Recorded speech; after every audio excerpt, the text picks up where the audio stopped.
Good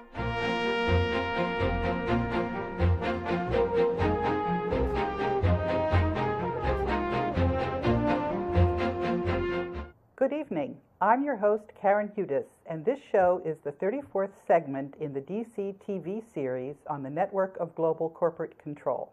Today's segment is following up on a prayer of Ferdinand Marcos.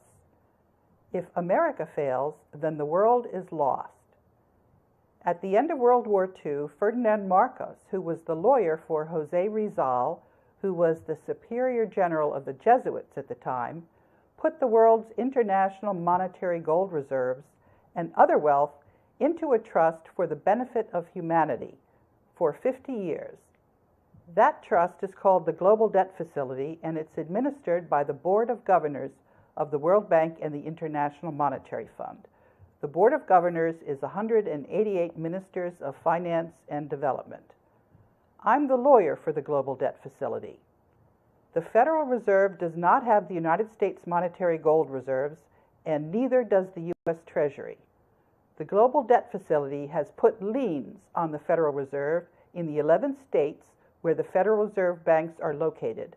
That's because the Federal Reserve is bankrupt. That's because the Federal Reserve has actually issued over $200 trillion back in the 30s, and those bonds, they're called Treaty of Versailles bonds. They've been compounding interest. They're now worth over $2 quadrillion.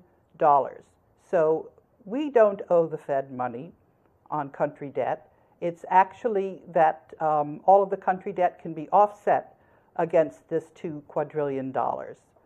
The Fed's dishonesty in refusing to admit that people do not hold valid legal title to their property, that federal judges are sitting in bogus courts that are not the courts in Article 3 of the Constitution, because the United States federal government is being run according to a second secret constitution that the banks put into place in 1871, instead of the Constitution of 1789 that many people still think is in effect.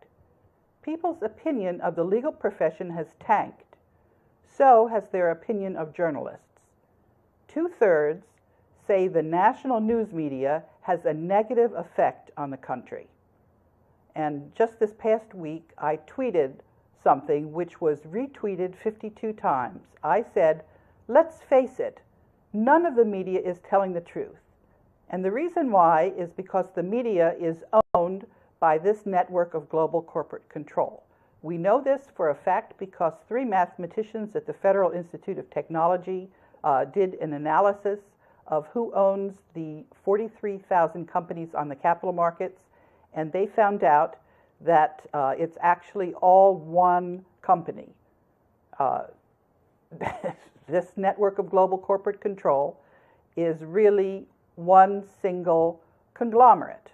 That's because the board of directors of these companies have the same people on them in interlocking. It's called a bow tie arrangement. It's a very interesting study. I would recommend that you read it. It's been published since 2011, and it's really quite extraordinary that this has not received more press coverage. That's because the media, as I said, is bought and paid for by the network of global corporate control. No government has challenged